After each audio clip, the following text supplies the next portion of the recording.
OK. Alors, bonjour tout le monde et bienvenue à notre 51e rendez-vous. Ça fait déjà 51 semaines. On a commencé cette étude du livre extraordinaire de l'Apocalypse en septembre 2020 et c'est notre dernier rendez-vous. Je voudrais commencer avec une réponse qui m'a été, avec une réponse à une question qui m'a été faite suite à un des commentaires que j'ai fait au mois de mars. Alors, pendant le dernier enseignement, j'ai fait un commentaire sur lequel je voudrais revenir ici. Euh, je vous ai parlé en mars d'un de mes amis qui, selon moi, il est bien cantonné dans ses croyances religieuses, OK? Alors, il est confortable, il est dans WAP là, avec ses saints, puis avec ses saints, puis avec sa religion catholique, ainsi de suite. Et c'est quelqu'un que j'apprécie, c'est quelqu'un que j'aime, qui est près de moi, qui a quand même 72 ou 72 ans. Et cet ami-là, il a plutôt tendance à argumenter en lien au salut par la foi. Et ce qu'il essaie de faire toujours, c'est de se justifier, justement, en essayant de me donner à comprendre que ses croyances et ses pratiques religieuses, c'est ça qui est important pour lui. Et quand j'y ai fait référence, quand j'en ai fait référence en mars, je vous ai dit que je ne savais pas si cet ami allait un jour donner sa vie au Seigneur Jésus. C'est à peu près dans ces mots-là que je vous l'ai dit.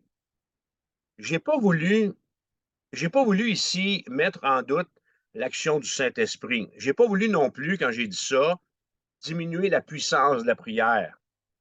Alors que chacun de nous, on présente de notre côté, chacun de notre côté, sans cesse, puis à répétition devant le Seigneur, les personnes de paix qu'on a sur notre liste Oikos.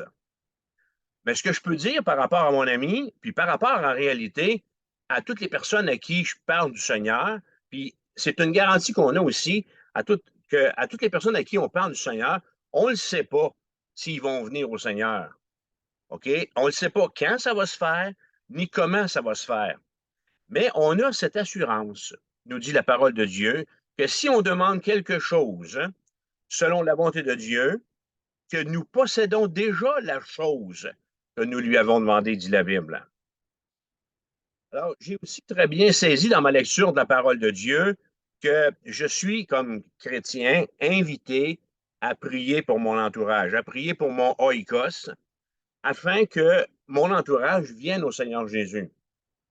Alors, depuis le jour où je vous ai dit ça, au mois de mars dernier, ça fait déjà 2 repas que je prends avec cet ami-là, et toujours, ça porte mes grandes ouvertes.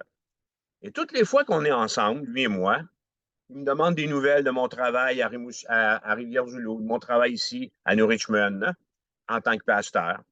Et souvent même, avant qu'on mange, on rend grâce, on prie le Seigneur. Et de temps en temps, il participe à certaines activités de notre Église. Au moment où je vous parle, 25 avril 2023, on est en train de planifier nos loisirs de pêche, les sorties qu'on va faire ensemble cet été. On pense déjà à notre chasse à l'automne. Alors, on fait des sorties ensemble. Puis ces sorties-là ben, me donnent souvent l'opportunité de lui démontrer un caractère chrétien. Et ce que je fais pendant ce temps-là, ben, c'est que je prie Dieu qu'il puisse opérer dans son cœur le miracle de la conversion. Alors, laissez-moi vous le dire aujourd'hui de cette façon-là. Je ne connais pas les plans de Dieu pour mon ami, mais je sais que Dieu l'a tant aimé qu'il a donné son Fils unique pour lui, afin que mon ami croie et qu'il ne périsse point et qu'il ait la vie éternelle. Ça, j'y crois. Alors, devant cette vérité-là que je vous expose ici, qu'est-ce que je vais faire ou qu'est-ce que je fais? Un, je continue d'aimer mon ami sans le juger. C'est-à-dire que je ne juge pas ses croyances religieuses. Deuxièmement, je ne cesse pas de prier pour lui. Et lorsque je prie pour mon ami, bien, je m'attends à Dieu. Pourquoi je fais ça? Puis pourquoi je vous dis ça? Parce que le dernier chapitre de la vie de mon ami n'est pas encore écrit. Et finalement, troisièmement, je sais que les résultats appartiennent à Dieu. C'est le Seigneur qui sauve. Alors, ce que je lui demande, ouais, ben, c'est de me permettre de continuer de l'avertir. Alors, voici la question que j'ai eue en lien aux commentaires que j'ai faits sur mon ami. Alors, la question est la suivante. Que veut dire Jésus en Matthieu 20, verset 16, quand il dit que les derniers seront les premiers. Ce n'est pas la première fois que vous entendez ça.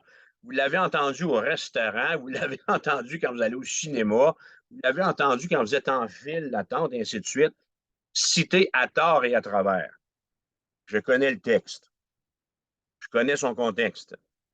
Et je sais qu'on trouve dans cette parabole-là un riche enseignement sur la place qui nous revient comme enfants de Dieu dans le royaume de Dieu. Alors, est-ce qu'il est question dans ce texte du salut de ceux qui se repentent? Deuxièmement, est-ce que Jésus a en tête les œuvres que le croyant est appelé à faire une fois sauvé, ou finalement, est-il question dans ce texte-là des récompenses qu'on va avoir dans l'éternité? Alors, je ne vous cacherai pas que je réfléchis à la question depuis le mois de mars, et ça va être la dernière question à laquelle je vais répondre dans le cadre de ce cours, puisqu'on termine aujourd'hui. Mais, vous savez que c'est long quand je réponds à une question. Alors, suite à mes lectures, je me suis bien rendu compte que ma réponse m'obligeait à un examen du contexte et du texte en profondeur pour qu'on puisse en retirer, ou pour qu'on puisse retirer de ces paroles-là de Jésus, c'est Jésus qui donne cette parabole-là, toutes les richesses pour nos vies chrétiennes. Alors, voici ce que je vais faire. Voici ce que je vous propose. Êtes-vous déjà allé dans un spectacle de musique ou une rockstar, ainsi de suite? Alors, qu'est-ce qui arrive normalement à la fin de son tour de chant?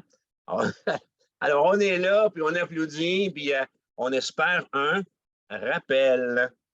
Alors, ce soir, je vous dis que je vais vous demander d'applaudir puis de demander un rappel. Alors, ce n'est pas nécessaire d'applaudir.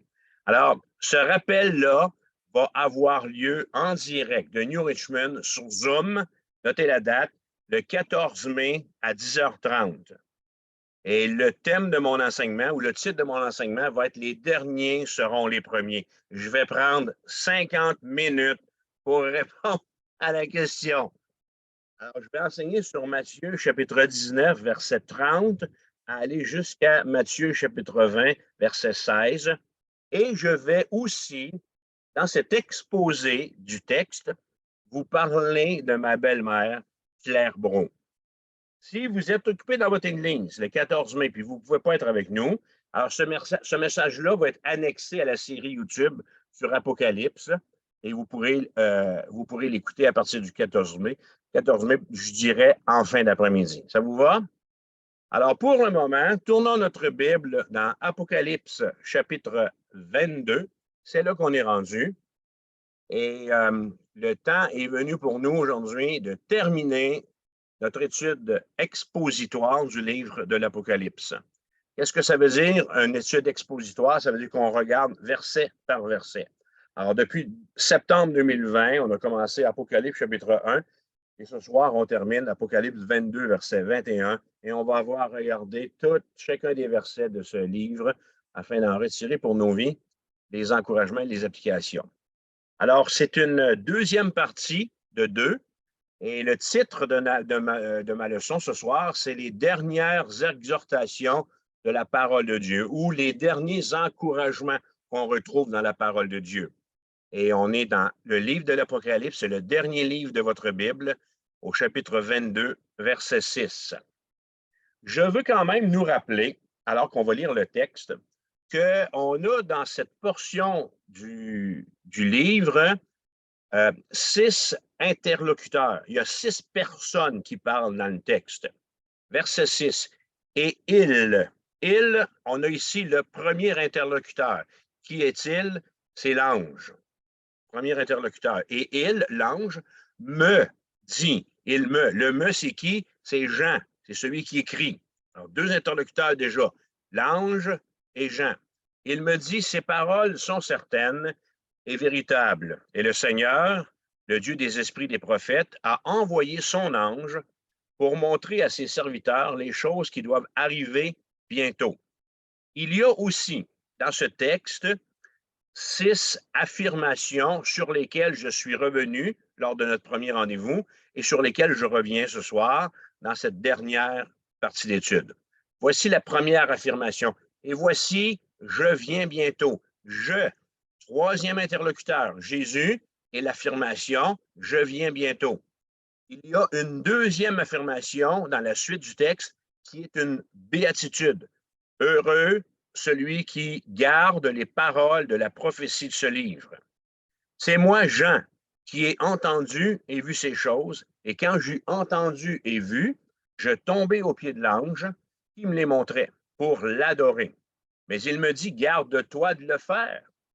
Je suis ton compagnon de service et celui de tes frères les prophètes et de ceux qui gardent les paroles de ce livre. Adore Dieu. Et il me dit, troisième affirmation qui est à la fois une parole très importante. Il me dit, ne scelle point les paroles de la prophétie de ce livre, car le temps est proche. Que celui qui est injuste soit encore injuste, que celui qui est souillé se souille encore, et que le juste pratique encore la justice, et que celui qui est saint se sanctifie encore.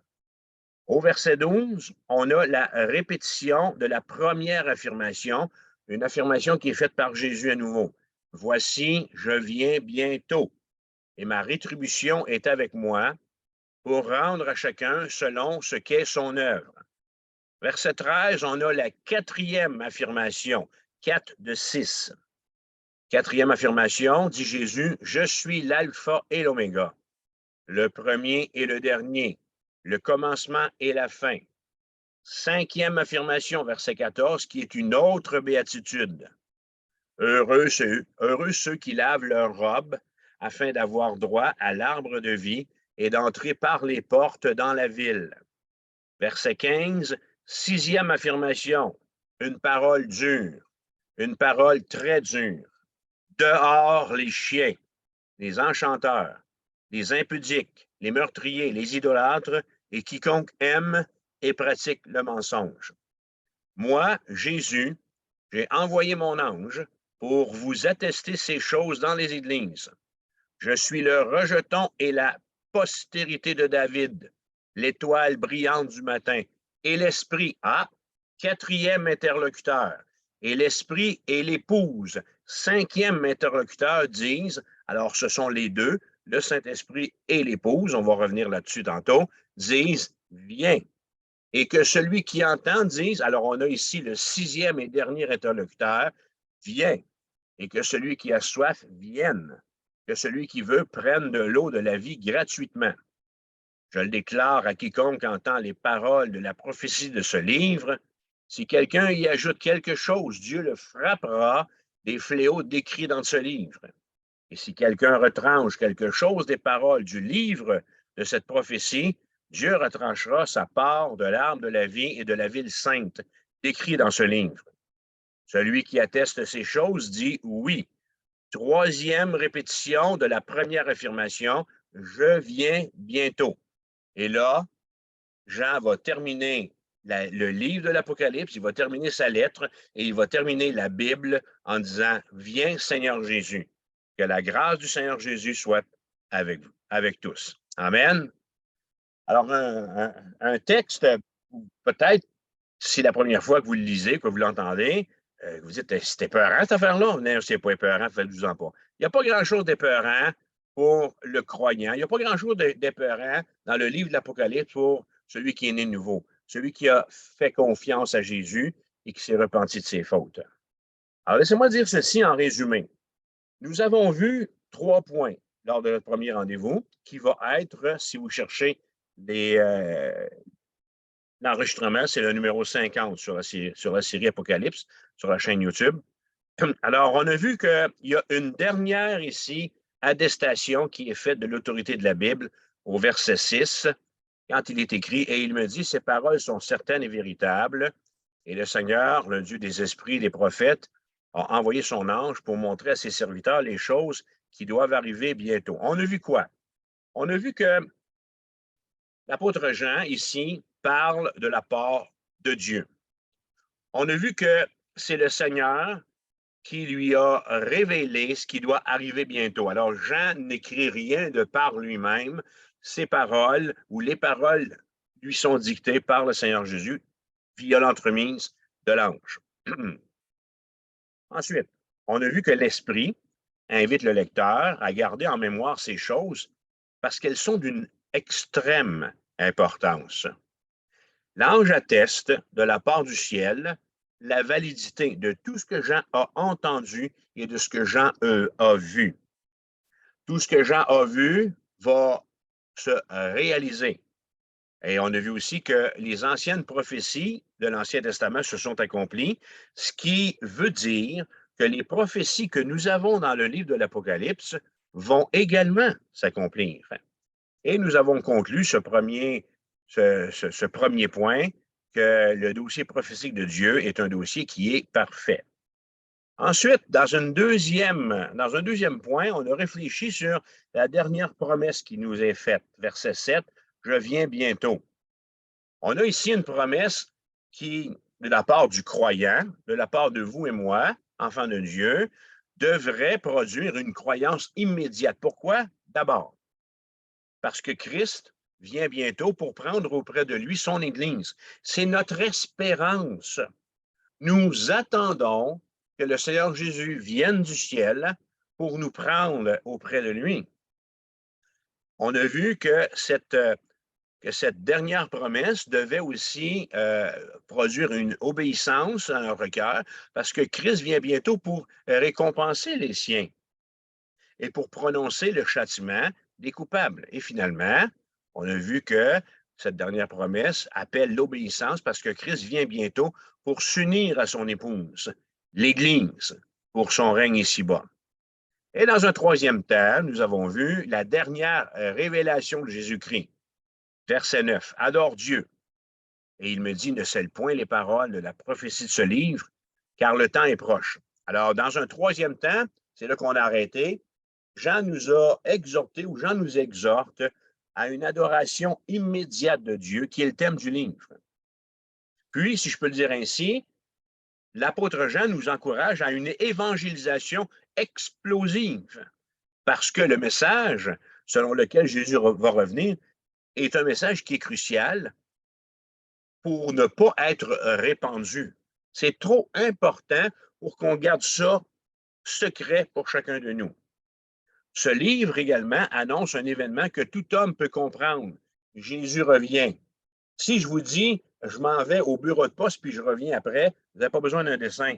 C'est aussi simple que ça à comprendre. Jésus a quitté ses apôtres en Actes chapitre 1, puis il leur a dit qu'il allait revenir. C'est ce que nous espérons comme Église. Et finalement, le temps est là et il faut le faire connaître au monde entier parce que le temps est beaucoup plus proche aujourd'hui qu'il ne l'était hier du retour de Jésus-Christ. Alors, on continue. Au verset 17, nous sommes au point 4, les dernières invitations de la parole de Dieu. Au verset 17, Jean nous donne deux invitations bien distinctes. La première invitation contient deux exclamations « Viens ». Alors, à qui est d'abord adressée cette première invitation qui dit « Viens ». Cette première invitation, elle est faite à Jésus-Christ. Verset 17. Et l'Esprit et l'épouse disent « Viens ». Et que celui qui entend dise « Viens ». Là, on assiste ici à quelque chose d'étrange. Tout juste après que Jésus ait fait la triple promesse de revenir bientôt, versets 7, 12 et 20. La première partie du verset 17, c'est en fait une prière. C'est une prière qui est adressée à Jésus-Christ. C'est une demande qui lui est faite de venir. Et l'apôtre Jean écrit au verset 17 que c'est l'Esprit qui fait cette prière-là. Extraordinaire, hein? C'est rare qu'on voit le Saint-Esprit s'adresser de cette façon-là à la deuxième personne de la Trinité, c'est-à-dire Jésus le Fils. Alors Jean écrit que l'Esprit souhaite le retour du Seigneur.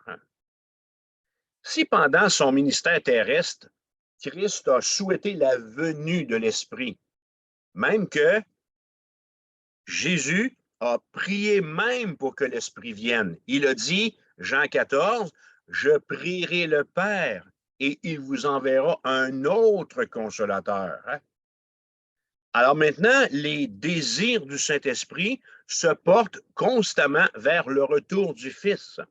Alors, Jean 14, Jean 15 et Jean 16 de l'Évangile, Jésus nous donne toute la doctrine du Saint-Esprit et nous voyons qu'il prie le Père pour que lorsque nous nous repentons de nos fautes, que le Saint-Esprit vienne dans nos vies. Et là, Apocalypse 22, c'est le Saint-Esprit qui semble dire à Dieu, envoie Jésus.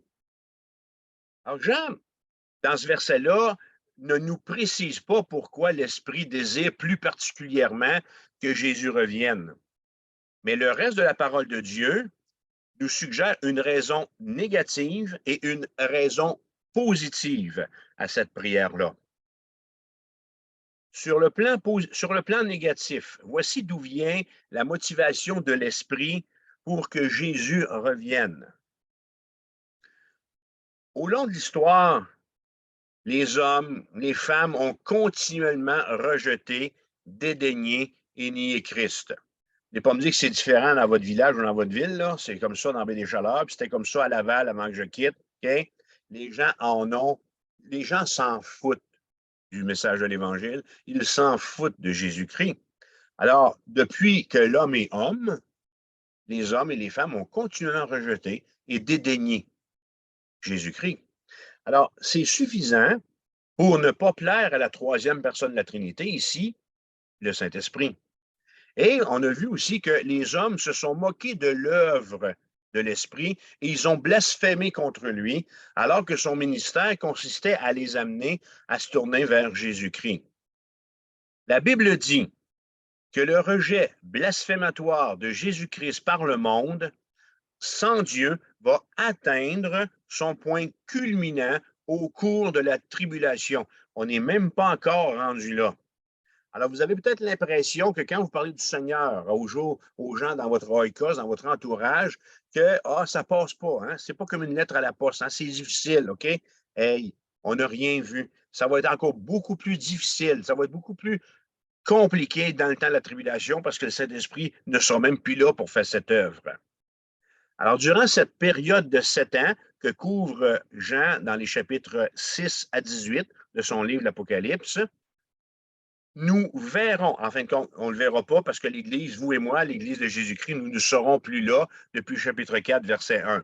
Mais on verra l'humanité, le monde verra Satan élevé au pouvoir les deux blasphémateurs les plus vils et les plus malveillants de tous les temps.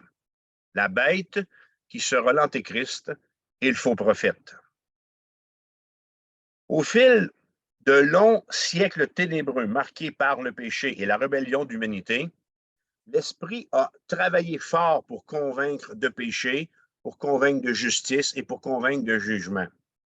Ainsi donc, lorsque le Seigneur Jésus-Christ dit, Apocalypse 22, versets 7, 12 et 20, lorsque Jésus dit qu'il vient bientôt, alors l'Esprit Saint qui souffre, l'esprit qui est attristé, l'esprit qui est blasphémé depuis si longtemps, fait écho aux paroles de Jésus en disant lui aussi à son tour, viens.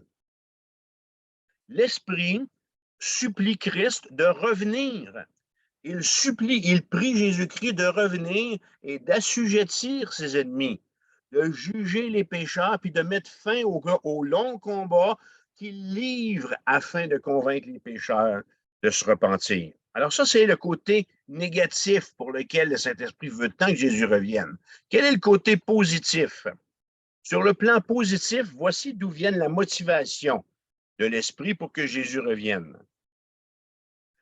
On le sait, lorsqu'on lit le Nouveau Testament, l'Esprit a pour désir et ministère de glorifier le Seigneur Jésus-Christ, ce qu'il fait en rappelant que Jésus revient. En nous rappelant dans le livre de l'Apocalypse que Jésus revient, le Saint-Esprit accomplit son œuvre envers nous en nous insufflant cette espérance. Toutefois, la dernière fois que le monde a vu Jésus, ça n'allait pas bien pour Jésus. Il était cloué de travers comme ça sur une croix entre deux criminels, rejetés, méprisés et ridiculisés. Or, l'Esprit désire ardemment voir Jésus être exalté en beauté, être exalté en splendeur, être exalté en puissance et être exalté en majesté. L'Esprit, il sait, lui, que tout ça, ça va se produire lorsque Christ va revenir triomphant lors de sa seconde venue. Le Saint-Esprit, ajoute Jean, dans ce texte-là, n'est pas le seul ici à aspirer ardemment au retour de Christ. Verset 17 nous dit qu'il y a aussi l'épouse, vous et moi, les enfants de Dieu, qui font écho à la supplication de l'Esprit pour que Christ vienne. Tout au long des siècles, les enfants de Dieu ont attendu, voilà, attendu le retour de Christ. Ils ont prié dans ce sens, ils l'ont espéré et ils l'ont guetté. Au moment où on se parle aujourd'hui, ils sont fatigués du combat qu'ils livrent contre le péché et ils désirent eux aussi voir Jésus-Christ être exalté, être glorifié et être honoré. Alors les croyants aspirent à voir Jésus, vous et moi. Les croyants, nous aspirons à voir Jésus revenir afin de nous emmener vivre avec lui dans le ciel pour toujours.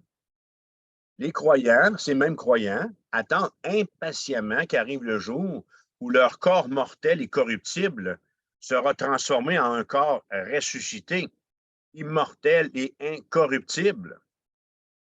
Alors, l'Église, elle sait qu'en ce jour glorieux, il n'y aura plus ni deuil, ni pleurs, ni lamentation, ni douleur, ni mort. La rébellion sera promptement écrasée. Dieu et l'agneau seront glorifiés et régneront pour toujours sur le nouveau ciel et la nouvelle terre. Alors ce verset nous donne donc de comprendre que l'Église, que nous, vous et moi, les frères et les sœurs qui m'écoutez en ce moment, ce verset nous donne de comprendre que l'Église, que nous, le peuple de Dieu, nous ne serons jamais satisfaits tant et aussi longtemps qu'on n'aura pas été présenté à Dieu lors de l'enlèvement.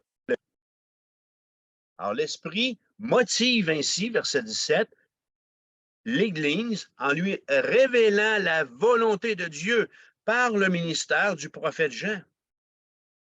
Par la révélation de Jésus-Christ que nous avons dans ces 22 chapitres, l'Esprit rend l'épouse attentive à l'imminence du retour de son époux. L'Église prend ainsi conscience de tout ce qu'elle recevra de lui lors de l'enlèvement et ensuite par son avènement. L'Église a donc pour mission de montrer, l'Esprit, a donc pour mission de montrer à l'Église les choses à venir, ce qu'il a fait admirablement tout au long de ce livre-là. Alors, je viens de dire que le verset 17 contient deux invitations distinctes. Pour qui est la seconde? La deuxième invitation, elle va être adressée aux pécheurs. La Bible appelle une dernière fois les pécheurs à mettre leur foi en Christ. Une invitation aux pécheurs, point B, verset 17, et que celui qui a soif vienne, que celui qui veut prenne l'eau de la vie gratuitement. Vient dans la suite du texte, signale ici comme un changement de, pas comme, mais signale un changement de perspective. Alors, l'invitation dans la première partie visait le Seigneur Jésus-Christ. Ici, l'invitation, elle ne vise plus à faire revenir Christ. Cette dernière invitation de la Bible s'adresse aux pécheurs. Une invitation qui est faite à celui dont l'âme est vide, à celui qui a soif. Votre Bible, ma Bible, de la première page à aller jusqu'à la dernière page, propose la grâce divine à celui qui veut. Et savez-vous quoi? C'est ça qui est merveilleux avec le Seigneur. Dieu n'oblige personne. Mais même s'il est très tard ici à l'horloge de Dieu, quiconque accepte de répondre à son invitation est encore accueilli avec amour par le Sauveur du monde. Hey, on est rendu au chapitre 22, verset 17, ça finit au verset 21. Je ne sais pas si vous savez, hein, mais il est minuit moins 5. Non, il n'est pas trop tard. Il n'est pas trop tard, nous dit la parole. Dieu force personne Mais Christ est encore prêt à accueillir celui qui va se reconnaître comme ayant un besoin spirituel. Pour celui qui a soif, écrit l'apôtre Jean, pour celui qui aspire au pardon de ses péchés et à la certitude de la vie éternelle, la promesse divine est toujours valable. Jésus a dit en Jean 6, verset 37, « Tous ceux que le Père me donne viendront à moi, et je ne mettrai pas dehors celui qui vient à moi. » Dimanche, à Rimouski, on cherchait un restaurant, on était 7 clients, on est rentré dans un restaurant, puis on nous a dit qu'on ne pouvait pas nous servir. On était obligé de revirer de bord puis d'aller trouver un autre endroit. Avec le Seigneur Jésus, là, des affaires de même, ça n'existe pas. Il n'est jamais trop tard pour venir à Christ. Jamais le Seigneur va dire, ah, écoute donc, on va remettre, là. Alors, reviens donc la semaine prochaine. Je ne peux pas te recevoir aujourd'hui, je suis trop occupé. Non, ça ne marche pas de même. Il faut se souvenir ici qu'il y a une double réalité. Le jour approche où, à la place de l'invitation vient, Dieu va prononcer également un terrible verdict, verset 15. Remontez plus haut dans votre texte. Quand Jean dit « dehors les chiens ». Alors, un mot très intéressant, verset 17, « bien ». Bien. Un mot paniquant au verset 15, « dehors ». Dehors les chiens, les enchanteurs, les impudiques, les meurtriers, les idolâtres et quiconque aime et pratique le mensonge. Alors, c'est pour ça que je vous dis que la dernière invitation de la grâce, elle s'assortit dans ces versets d'un dernier avertissement. Et ce dernier avertissement-là, c'est dehors. C'est ce dehors que Dieu va prononcer uniquement à ceux qui n'auront pas répondu à l'invitation de venir. La mise en garde que cette expression laisse sous-entendre n'est pas semblable à celle qui concerne ceux qui, ayant des oreilles, n'entendent pas. Celui qui entend avec foi et qui croit est celui qui sera sauvé. Parce que Paul nous a dit en Romains 10, 17 que la foi vient de ce qu'on entend et ce qu'on entend vient de la parole de Dieu ou de la parole de Christ. Dans la Bible, le fait d'entendre, c'est souvent associé à l'obéissance. Jésus a dit en Matthieu 7, 24, c'est pourquoi quiconque entend ces paroles que je dis, il les met en pratique, sera semblable à un homme prudent qui a bâti sa maison sur le roc. Entendre le message de l'Évangile, y répondre favorablement de ma part, c'est une action prudente.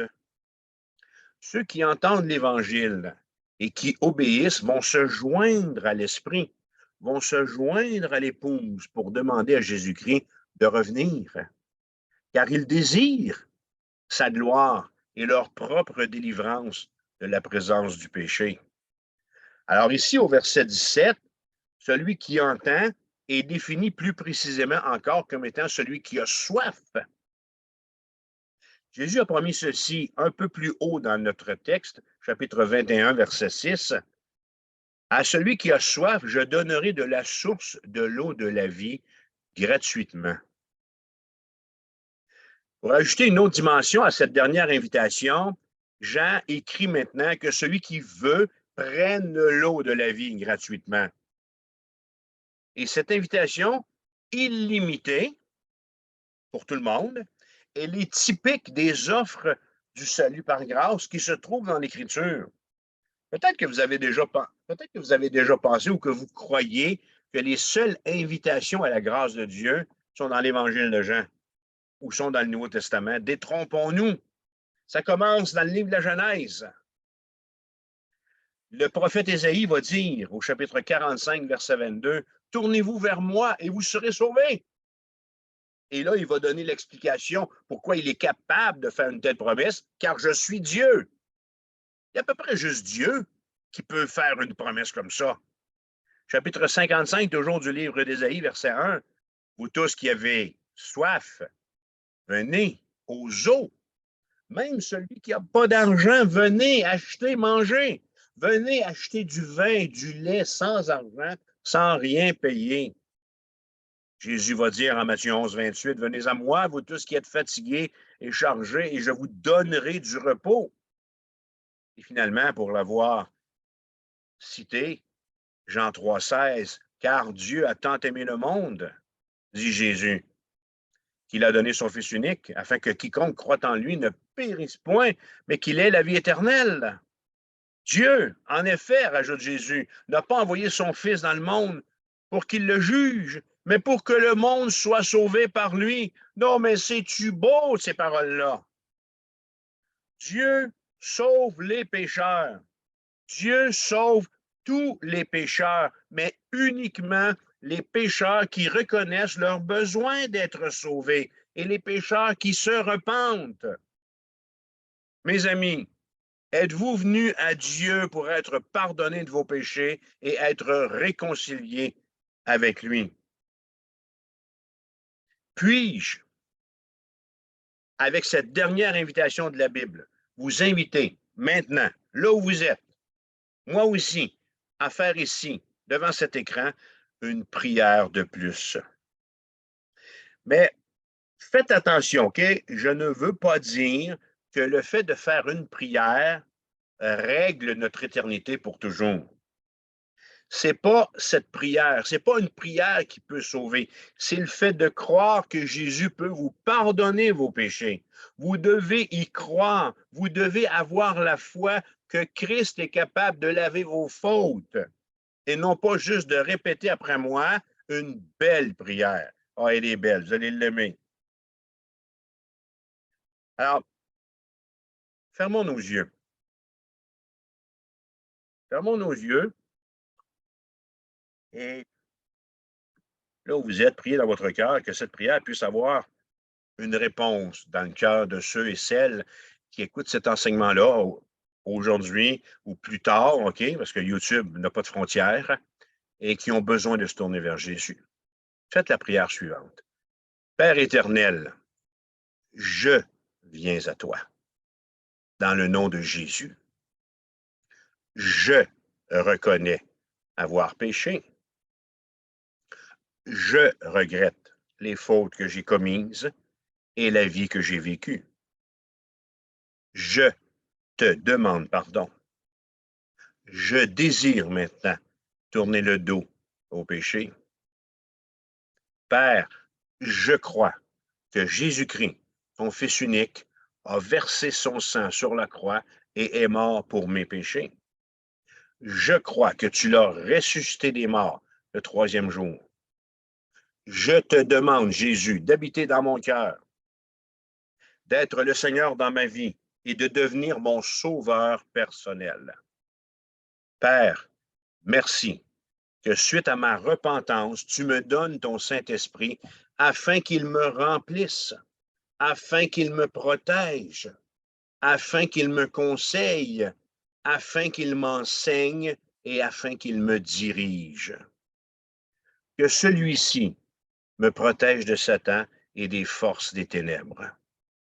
Donne-moi la force et le courage de pouvoir changer mes habitudes afin de résister au diable et ainsi éviter le péché dans le futur.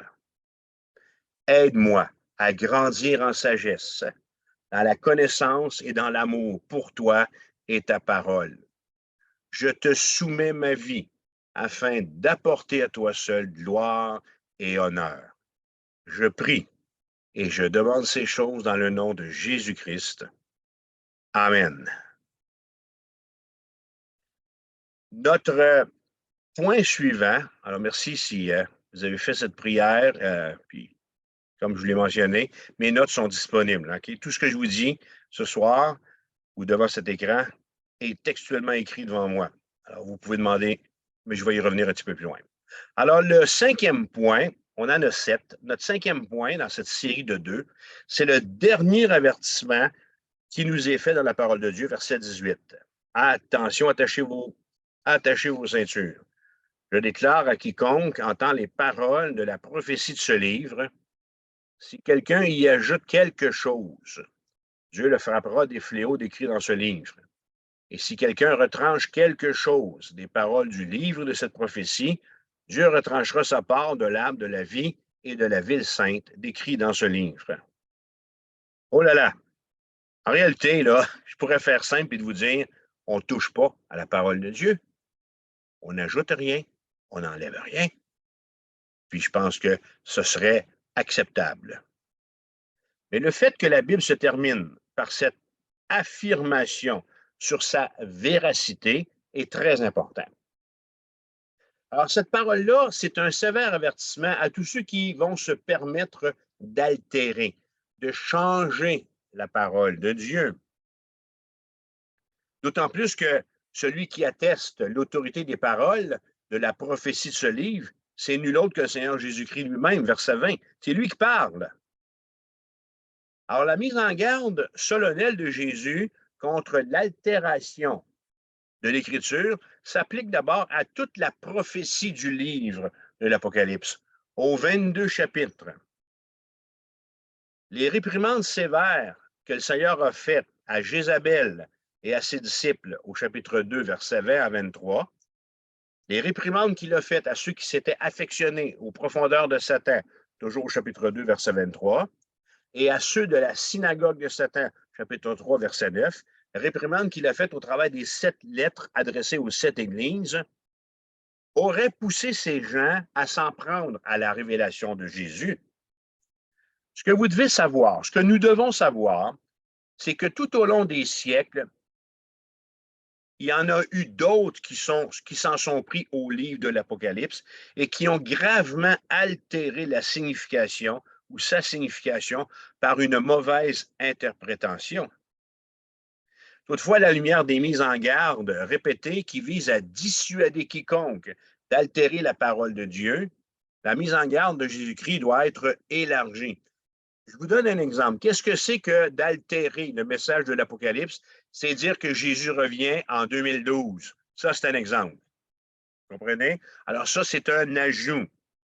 Qu'est-ce que c'est que d'altérer la parole de Dieu? C'est d'essayer de faire croire que la réalité de l'enfer, c'est une allégorie, que ce n'est pas réel. Ça, c'est un autre exemple. OK? Alors là, vous comprenez ce que c'est que d'ajouter et vous comprenez ce que c'est que d'enlever. Mais cette mise en garde-là qui nous est faite ici n'est pas valable seulement que pour le livre de l'Apocalypse. Il faut voir plus grand afin d'y inclure toute l'Écriture, très, très loin dans le passé, dans le livre du Deutéronome. Moïse a donné l'avertissement suivant, chapitre 4, verset 2. Vous n'ajouterez rien à ce que je vous prescris et vous n'en retrancherez rien, mais vous observerez les commandements de l'Éternel, votre Dieu, tels que je vous les prescris. Entre moi et vous, là, Deutéronome, c'est pas d'hier. Apocalypse, c'est beaucoup plus proche. On est à 2000 ans proche, OK? Les proverbes contiennent aussi la mise en garde suivante, Proverbe 30, verset 5. Toute parole de Dieu est éprouvée. Il est un bouclier pour ceux qui cherchent en lui un refuge. N'ajoutez rien à ces paroles de peur qu'ils ne te reprennent et que tu ne sois trouvé menteur. Alors, quand Jésus dit de ne pas toucher à sa parole, alors cette interdiction d'altérer le livre de l'Apocalypse s'étend ainsi à toute l'Écriture. Parce que le livre de l'Apocalypse décrit le cours de l'histoire depuis la fin de l'ère apostolique, c'est-à-dire quand Jésus était enlevé au ciel et que les disciples ont commencé à fonder des églises, fonder l'Église, et ainsi de suite. Alors, depuis la fin de l'ère apostolique jusqu'à l'état éternel, c'est ce qui est devant nous, c'est ce qui va venir, OK? Alors, c'est le règne de 1000 ans, c'est l'établissement de la Nouvelle Jérusalem, les nouveaux cieux et la nouvelle terre. L'altérer d'une quelconque façon reviendrait à altérer l'Écriture au grand complet. Alors, le dernier livre de la Bible, Apocalypse, constitue donc le produit final de la prophétie du Nouveau Testament. Après Apocalypse, le Saint-Esprit s'est tu. Il a arrêté. Okay? Il n'y a plus d'autres lettres après ça. Alors, la prophétie qui prend fin dans Apocalypse marque aussi la fin du canon néo-testamentaire, puisque le don prophétique, c'est le moyen qui a été divinement choisi pour communiquer les livres inspirés du canon. Qu'est-ce que c'est que le canon? Le canon, c'est un terme qu'on utilise pour désigner les livres qu'on a dans notre Bible. Il y en a 39 dans l'Ancien Testament et il y en a 27 dans le Nouveau Testament. Alors, l'ensemble de ces 66 livres-là, on appelle ça le canon des Écritures, qui forment notre Bible. Alors, c'est ainsi que le canon scripturaire a été terminé à la fin du 1er siècle.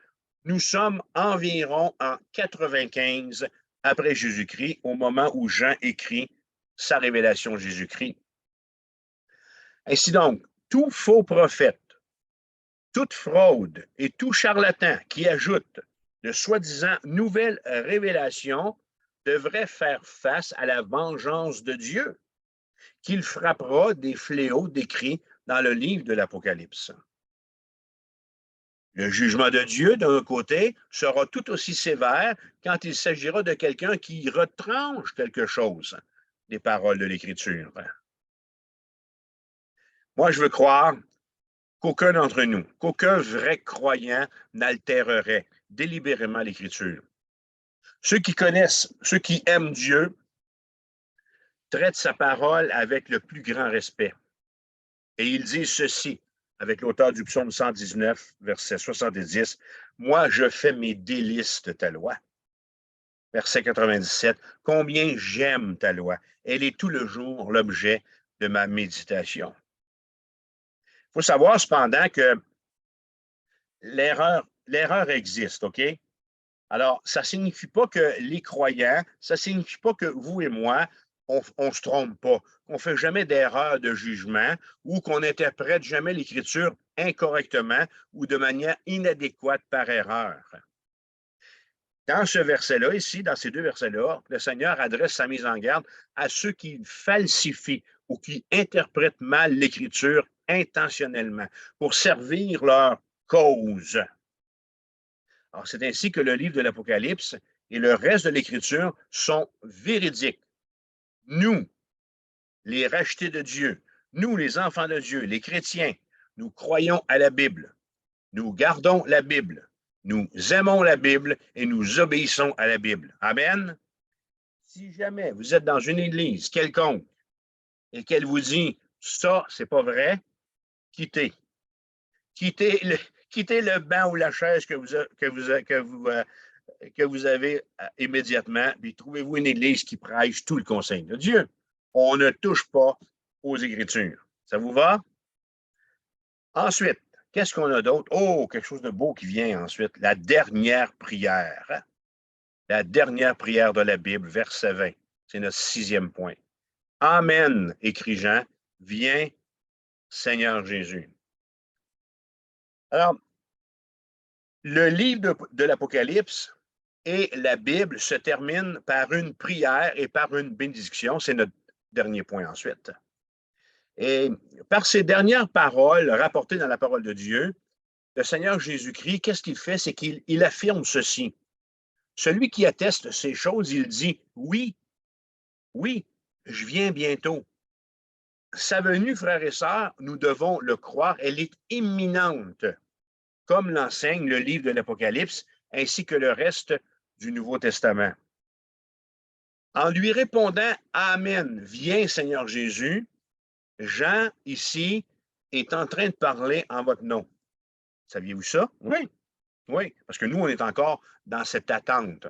Ceux qui nous ont précédés, qui sont morts, qui sont dans la présence du Seigneur, bien, sont déjà, je veux dire, dans sa présence. OK? C'est un jeu de mots ici que je fais, là, mais ils n'ont pas besoin de dire, bien, viens, Seigneur Jésus, ils sont avec lui.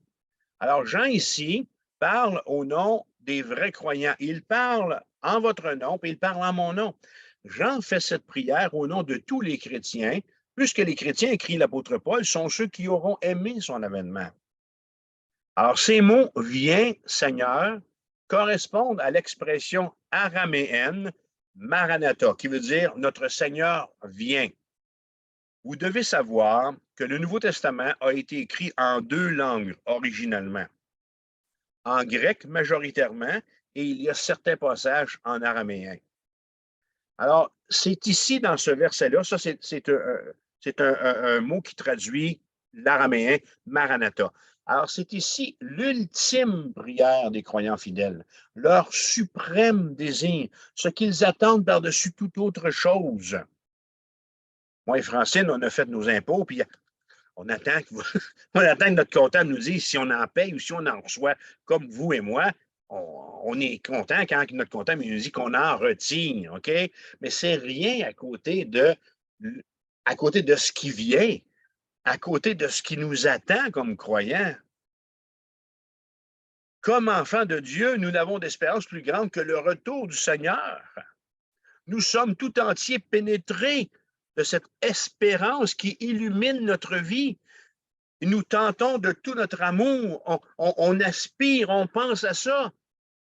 Lorsque je me suis fiancé à la belle Francine en 1900, c'était en quelle année ça? En 1980. Non, c'est pas vrai. 1979. Voilà. OK?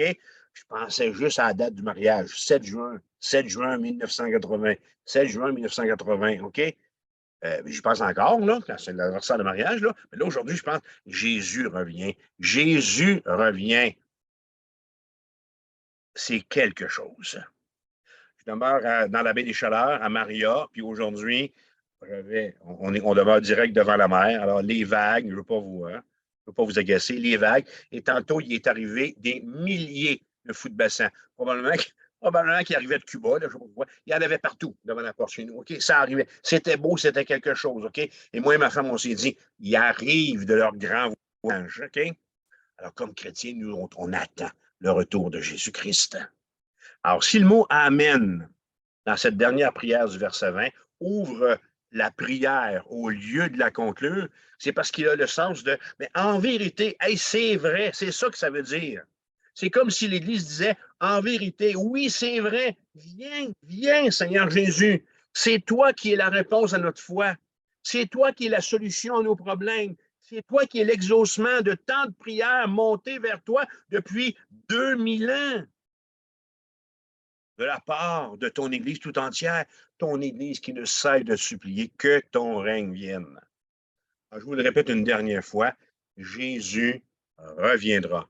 L'avez-vous compris au travers des 51 leçons que Jésus revient? Alors, je le dis une dernière fois. Oh, peut-être pas. Peut-être que je vais leur dire encore plus loin. Jésus reviendra comme le livre de l'Apocalypse le prédit. Et finalement, parce que toute bonne chose a une fin, c'est ça qu'on dit, verset 21, notre septième et dernier point de toute cette étude, la dernière bénédiction. Que la grâce du Seigneur Jésus soit avec tous. Du premier au dernier verset, l'Apocalypse est la révélation de Jésus-Christ. C'est écrit au chapitre 1, verset 3. Alors, qu'est-ce que le Seigneur Jésus a manifesté à sa première venue et qu'est-ce qu'il va apporter à sa deuxième venue? Le premier chapitre de l'Évangile de Jean répond à ces questions. Jean 1, verset 17, la grâce et la vérité sont venues par Jésus-Christ. Dans les évangiles, c'est-à-dire Matthieu, Marc, Luc et Jean, dans les 4 évangiles, la grâce du Seigneur agit envers ceux dont la repentance est sincère, tandis que sa parole de vérité confond ceux qui refusent son message. La vérité et la grâce sont comme un peu un cadre à deux côtés. Je regarde à mon bureau si j'en ai un. Non. Ben, hein, c'est tellement plus à la mode sur un cadre de deux côtés. Tu sais, le cadre là, qui est arrangé de même, là, tu sais, là, ça se tient comme ça, c'est le bureau. Là, tu sais, okay? Puis à gauche, il y a la photo de grand-papa, puis à droite, il y a la photo de grand-maman, ou ainsi de suite. Hein? Alors, pour que le cadre tienne, ben, il y a besoin des deux côtés. La vérité puis la grâce de Dieu, tout au long des 4 évangiles, ben, sont comme un cadre comme ça. Elles viennent en duo. Dieu, il est plein de grâce, oui, mais il est à la fois vrai. Et ce qu'il dit qu'il va faire, il va le faire. Alors, il en est de même, c'est comme ça. C'est le même message dans l'Apocalypse. La vérité absolue dans ce livre s'y révèle comme l'instrument de jugement dont Christ se sert à l'encontre des coupables. Mais dans l'Apocalypse, la grâce n'en est cependant pas absente et les racheter, vous et moi, on en bénéficie dès maintenant et à jamais. Alors voilà pourquoi ce livre, qui présente pourtant une rigoureuse chronique des justes jugements de la vérité divine, s'achève néanmoins et sous l'inspiration du Saint-Esprit sur une note de miséricorde. Dans cette révélation de Jésus-Christ, la grâce et la vérité cohabitent, ce qui rend la grâce d'autant plus transcendante. Mais dès lors que l'homme aura méprisé cette grâce, la vérité ne l'épargnera pas. La Bible dit, c'est Jésus qui parle, vous connaîtrez la vérité et la vérité vous affranchira. Alors, pour goûter la grâce de Christ, il faut croire à la vérité que Dieu revient, que Jésus revient pour juger les siens, pour juger les coupables et pour récompenser les siens. La vérité glorieuse qui nous réconforte, c'est de savoir que ceux qui s'humilient, que ceux qui acceptent l'offre du salut en Jésus-Christ découvriront sa grâce. Il convient donc tout à fait que la Bible se termine sur les paroles suivantes, que la grâce du Seigneur Jésus soit avec tous, qui est une expression de la grâce de Dieu envers l'humanité déchue. On pouvait-tu, voyez-vous, là, avoir une plus belle conclusion que ça? Alors, comme il l'a promis dans l'Écriture, le Dieu de gloire offre le ciel en exclusivité à ceux qui, à la lumière de son retour assuré, acceptent son invitation bienveillante et retournent à lui. Alors, Jean a terminé. Jean a prononcé ici son Amen, le dernier Amen, et j'espère qu'il a su nous convaincre, qu'il a su vous convaincre que l'Apocalypse est la suprême révélation de Christ dans la Bible. Est-ce qu'à notre tour, on peut ajouter notre Amen à celui de Jean? Je vous écoute. Amen. Merci beaucoup. Alors, en conclusion générale de la série, je peux dire ceci, on est rendu, nous y voilà. Alors, si vous êtes devant moi en direct en ce moment ou que vous avez eu accès à ce message et à cette série, c'est parce qu'on a fait ensemble le parcours de ce livre grandiose, Apocalypse, appelé Révélation de Jésus-Christ. On en a vu des choses. Je vous ai placé devant une foule de bénédictions et je vous ai aussi placé devant une foule d'événements terrifiants à venir. Alors, la série est complète. Qu'est-ce que je vous dis? Utilisez-la. Alors, j'ai commencé à écrire cette série-là en 2007. Ouais, ça fait 16 ans que je travaille là-dessus. 1000 heures de travail, 600 pages de manuscrits. Et moi, je vous encourage, ce que je veux dire, c'est que mon désir, lorsque j'ai commencé cette réflexion-là, c'est que le peuple de Dieu soit encouragé devant ce qui vient pour lui. Alors, si vous voulez mes notes, faites-moi-en la demande. Si vous comptez vous en servir pour convaincre les personnes de paix de votre entourage, de faire confiance au Seigneur Jésus, gênez-vous pas. Répandez la bonne nouvelle du retour imminent de Jésus-Christ. Invitez vos amis à écouter cette série de 51 messages sur YouTube. Ça n'a pas de bon sens. Ça a duré longtemps. Hein? Servez-vous-en.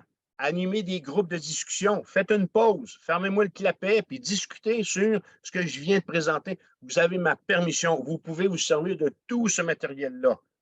J'ai fait ce travail pour qu'il serve à la gloire de Dieu. Alors, je bénis Dieu pour le fait que vous avez été assidus à écouter tout ce que j'avais à vous présenter. Et maintenant, je prie le Seigneur pour que vous soyez heureux. Jésus vous aime et Jésus revient pour vous prendre auprès de lui, son Église. Mon avant-dernier mot va être peut-être pour vous qui hésitez peut-être encore à vous laisser persuader par la parole de Dieu que celui-ci, Dieu, bien qu'il a des intentions de bonheur à votre égard. Alors, je vous invite à écouter une dernière fois la voix qui vient du trône de Dieu. C'est la voix implorante du Maître. Puis son invitation, elle est plus qu'affectueuse. Il s'agit, nous l'avons vu, de sa dernière invitation. Que celui qui a soif vienne. Que celui qui veut prenne de l'eau de la vie gratuitement. On a vu, puis je l'ai exposé, que dans ce texte, l'accent porte sur le mot gratuitement. La grâce souveraine et merveilleuse de Dieu vous est offerte. La vie n'a pas été en mesure de vous désaltérer, et si elle est parvenue, si elle a réussi la vie à vous désaltérer par un quelconque artifice, c'est peut-être pour vous avoir laissé encore plus assoiffé. L'amour de Dieu est à votre portée, plus qu'il ne l'a jamais été. Vous avez soif de cet amour? Venez, dit le livre de l'Apocalypse. Prenez, Christ en a payé le prix. Alors, à vous tous, enfin, je vous dis merci pour la confiance que vous m'avez démontrée en suivant cette série et je vous dis peut-être à la prochaine série, qui sait. Mon nom est François Vermette et je suis pasteur évangélique. Que Dieu vous bénisse abondamment.